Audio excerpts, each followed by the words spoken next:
Allopathy की जहरीली दवाइयां खा खा करके करोड़ों लोगों की मौत हर साल हो रही है। करोड़ों लोग निर्दोष मर रहे हैं जहरीली दवाइयां, सिंथेटिक दवाइयां खा खा करके। चिकित्सा की स्वाधीनता का तो अभी बहुत बड़ा सपना बाकी है, क्योंकि एलोपैथी की जहरीली दवाइयां खा खा करके करोड़ों लोगों की मौत हर साल हो रही है।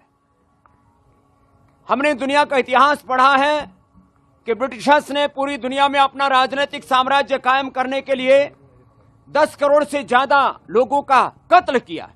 ऐसे ही इस्लाम के नाम पर भी करोड़ों लोगों का कत्ल हुआ है। लेनिन, मार्क्स और माओ की जो क्रांतियों के नाम पर कत्ल हुआ है विश्व युद्धों में और अलग अलग त्रासदियों में करोड़ों लोग मारे गए। लेकिन हर साल करोड़ों लोग निर्दोष मर रहे हैं जहरीली दवाइयां, सिंथेटिक दवाइयां खा खा करके। जो चिकित्सा की स्वाधीनता का आंदोलन है पतंजलि वेलनेस योगग्राम निरामयम, इसको हम और मुखर करेंगे।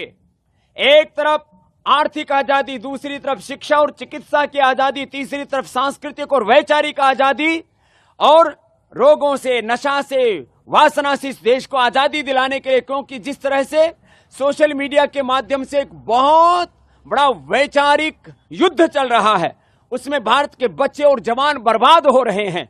इस तरह से लोगों के दिली दिमागों में वासनाओं की आग भड़क रही है। आए दिन दुराचार, अनाचार, व्यभिचार, गैंगरेप की घटनाएं हो रही हैं। इसका एक कारण है हम योग विमुख या तो हो गए और कर दिए गए, और पूरे देश में तांडव हो रहा है। भारत भूमि जो ऋषियों की भूमि है, वहां पर जब हम गैंगरेप जैसी घटनाओं को देखते हैं तो हृदय कांप उठता है। तो पतंजलि का इस संकल्प है, हमने इस बार इस 78वें आजादी के स्वाधीनता के दिवस पर यह संकल्प लिया है कि हम इस देश में राजनीतिक आजादी के साथ साथ ये शिक्षा की, चिकित्सा की, आर्थिक आजादी और वैचारिक सांस्कृतिक आजादी के साथ रोग और नशा वासनाओं से इस देश को आजादी दिला करके 5 प्रकार की इस आजादी के अभियान को हम मुखर रूप से पूरे देश में बढ़ाएंगे और इस भारत को स्वस्थ, समृद्ध, संस्कारवान और परम वैभवशाली बनाने के लिए एक बड़ी भूमिका पतंजलि की ओर से निभाएंगे। और ये निभाई है पिछले 30-35 वर्षों में पतंजलि अपनी भूमिका। हम 50 वर्षों से इस योग और कर्मयोग के पथ पर चल रहे हैं, अखंड प्रचंड पुरुषार्थ कर रहे हैं। आप जानते हैं सब हरिद्वार वासी, शून्य से यात्रा पतंजलि की शुरू हुई और आज यहां तक पहुंचे। हमने अपने कर्म को अपना धर्म माना है। एक वो वक्त था जब लोगों ने अपनी शहादत, अपने बलिदान देकर के इस देश को आजादी दिलाई थी।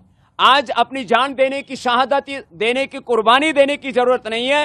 अपने कर्म से, अपने कर्म को अपना धर्म मान करके राष्ट्र धर्म के रूप में अखंड प्रचंड पुरुषार्थ करते हुए भारत को सशक्त बनाने की आवश्यकता है। और वो